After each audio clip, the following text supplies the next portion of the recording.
everyone, my name's Sharzad. Thank you so much for watching my conversation series where I talk to parents, teens, and educators about the harmful effects of social media on teenagers. Today, I had the pleasure of talking to Kailani, a super smart, very well-spoken, fabulous teenager from Arizona. Enjoy. Hi, Kailani. My name's Sharzad. It's so nice to meet you. Thank you for taking the time to chat with me. Let's start with how old you are and where you live. I'm 15 and I'm from Arizona. So you recently made a video for the Organization of Social Media Safety, and I would love to talk about that video and what inspired it. Yeah, I mean, my mom had sent me the link for the video essay competition. So I thought about it for a while. I'm like, what should I make my video on? Because I feel like there's a lot of different topics you could go into. And one thing I see really prevalent right now affecting like teenage girls is the whole idea of body image and what a good body, a healthy body looks like.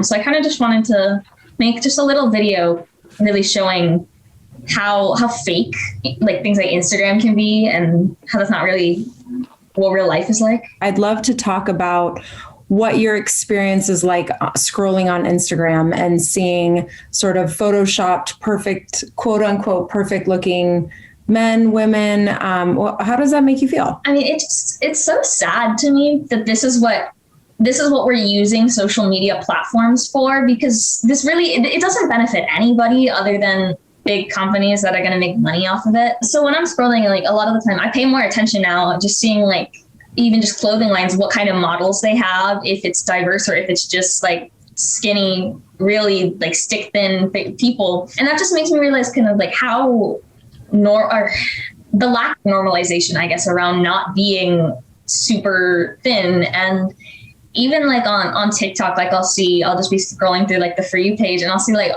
girls who are objectively skinny thinking that they're fat. And it's just scary to think how much of an influence social media has on the way we think. Do you feel like it ever affected you to the point where you wanted to like alter your appearance? Because I got like Instagram so late, I kind of had more of an awareness of it. And obviously like there would be times when, I feel insecure about something, but I'd be able to, talk to my mom or whatever and kind of really see the big picture. But my main thing is with a lot of my friends, especially my guy friends, I feel like they have a lot of insecurities surrounding weight. And I feel like it's such a sad thing that we don't embrace natural bodies. And we think everyone's going to genetically look exactly the same. Right. It's so boring that way.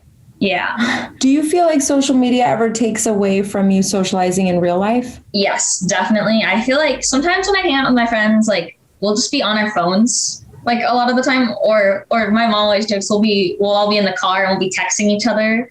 Oh my God, really? Yeah, I mean, funny. Usually when we're texting each other, it's because it's something I don't want to say in front of my parents. But oh, got it. I feel like because there are a lot of instances with kids who will do that even when it's a conversation they could be having face to face. And I don't know, I feel like it isn't inherently bad, but it can at times detract from that socialization. Like when I have sleepovers with my friends, we always try to put our phones aside and we'll just, talk and watch movies to kind of keep it real.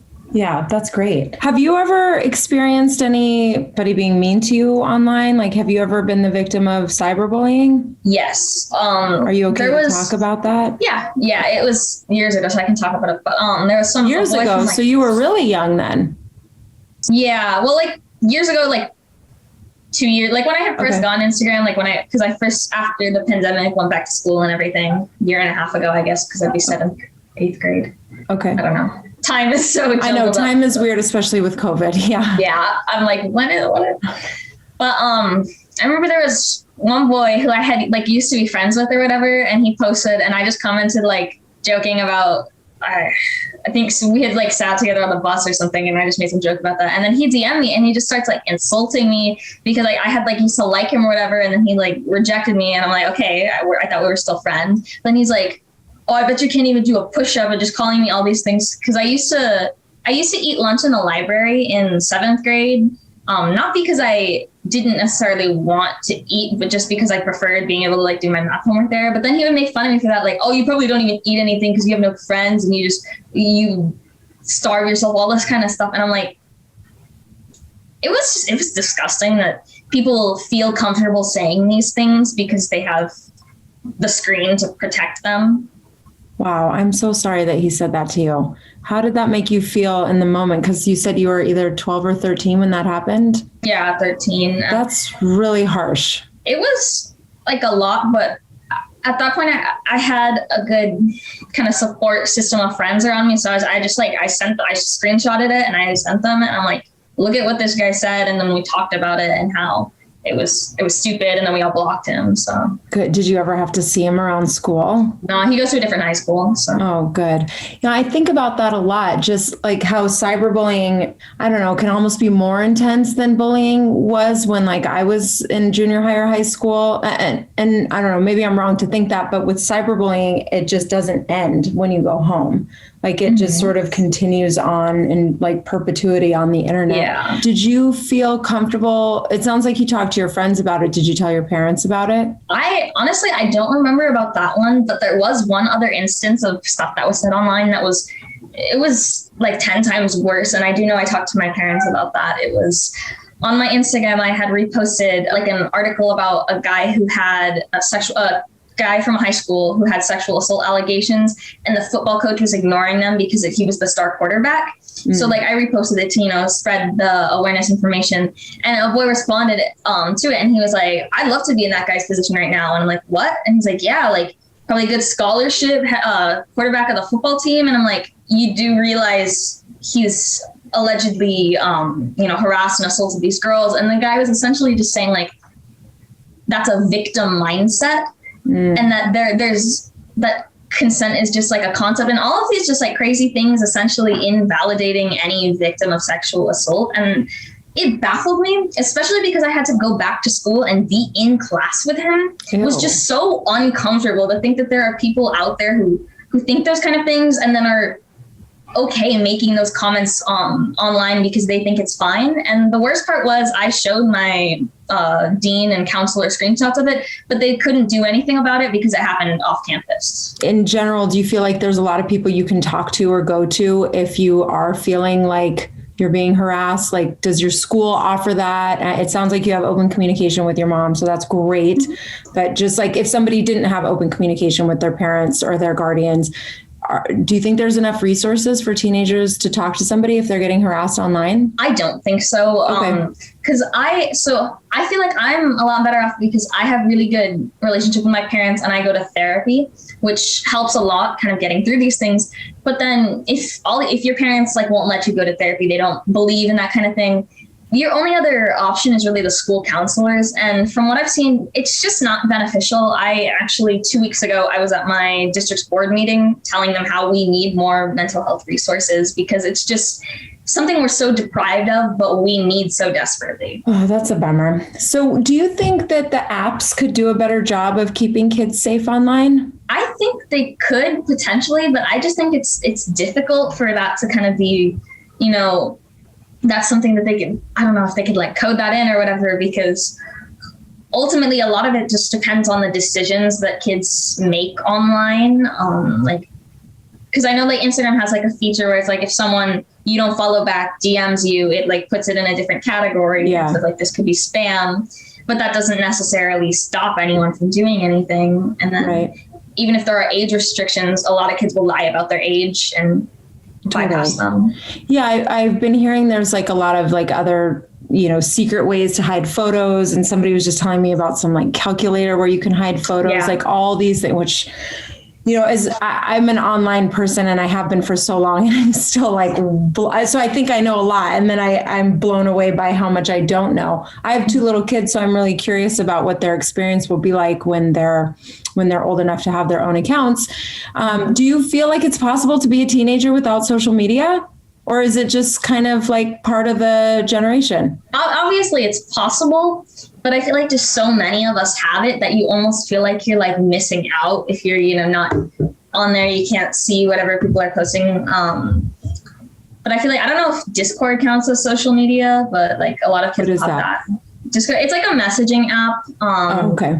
And you can have like a server essentially, which has like different sub chats, and you can have like I run one for my school's AP classes, and we have like 200 kids there. And that's where we'll share resources for the classes and whatnot. But so almost everyone I met either has that or like Instagram.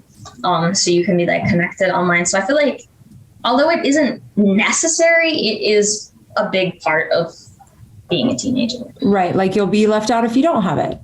Yeah. So then the best way to go about it is, in theory, with some really healthy habits. I imagine. Like I had to make some healthy habits for myself because I didn't want to spend my whole life on social media being distracted. Like I said, I'm a mom, so I had to create some really healthy habits. Do you feel like you have good healthy habits? One, for example, that I've heard and that I do too is I don't have my phone while I eat. Do you feel like there's like some sort of rules in your house to keep you not on your, like to get you off your phone? Yeah, like at the dinner table, we're not supposed to be on our phones. And then for me and my little brother, my parents have time limits on our devices. So, they shut off at like 9 or whatever. So we can't be on them super late at night and screw up our sleep schedule. My parents kind of enforce those habits. And like at first I was like not happy about it because I'm like, well, no one else at school has that. And then I realized I was like one of the only kids not complaining about only getting 4 hours of sleep. So. Good. Well, it sounds like your parents are doing an awesome job. So I'm proud of them. I'm proud of you. I'd love to know if you have advice for other parents that are listening, because I think a lot of people are curious to hear a teenage perspective around social media. I think just the most important thing for parents is to be able to communicate with your child without just immediately like lecturing and punishing and getting mad at them. Because before, my parents and I started going to therapy together and everything, that's kind of how it was, is I was like scared to talk to them about things because I thought I was just going to immediately get in trouble because, I saw something I wasn't supposed to see or I read whatever. And that's how I see it in a lot of my friends. Like, even if it's just they're struggling with mental health, that kind of thing, they're afraid to talk to their parents because their parents will just lecture them, telling them why it's wrong rather than, trying to understand their point of view. And I think that social media and mental health are definitely really connected in the way that they affect each other. And I just think it's important for parents to really listen to their kids, not just hear their kids, but listen to them and, try to understand it and not just get mad. Like if your kid did something wrong and they feel comfortable coming to you, that's something you should be proud of in a sense, because they're not trying to hide it from you. They want your help.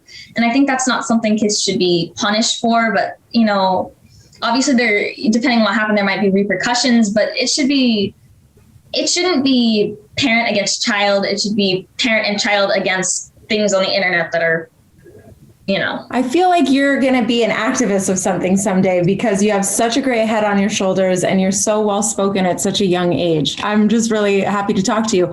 I'd also love to know if you have advice for other teenagers, since it seems like you have a pretty good handle on everything. I mean, like what I usually tell my friends and stuff is like, try to talk to your parents, but that just isn't a possibility for everyone. But what I have found is I had really good teachers along the way who I can talk to and I feel like very comfortable with. Honestly, in my opinion, school counselors are kind of iffy because one, they're kind of obligated to call your parents and say, oh, your kid came in. And then, if your parents are not going to be happy about that, or there are things you don't want to tell your parents, because if for some people, their parents are part of the problem. But I think teachers are definitely a really good resource because they can be a lot more understanding without those like risks of the counselor, telling your parents. And teachers will also, they understand in the classroom, like the homework kind of workload and how that can affect you. And they also, they know the students who might be, cyberbullying or whatever, and can kind of talk to them as well. I don't know. I feel like just a big thing is that we need more resources for kids, which is why, I went to my school board meeting and was telling them that. And I think teachers should be more trained in that, and that bullying and mental health issues should be something that can be more recognized. It's not something we talk about enough still. And that just, it frustrates me a little bit because there was recently a girl in my school district took her own life. And that was one of the points we were pushing really hard at the board meeting as to why we need those resources. And it's just this lack of help that kids have it has its consequences. Yeah, there are serious consequences of that. And we kind of put down the idea, like if someone says, they have like suicidal thoughts or that kind of thing, a lot of times people will be like, oh, you don't really mean that. You're just frustrated, until we see someone actually do it. And then it's too late. And we have to start like kind of changing the stigma around that, I feel like. Yeah. Well, like when you say resources, you mean like just more qualified counselors on campus, more hotlines? Like, what do you think like a good resource would be? I think teachers are a good resource, which is why at the board meeting, I was saying teachers need to have a lot more training in mental health first aid.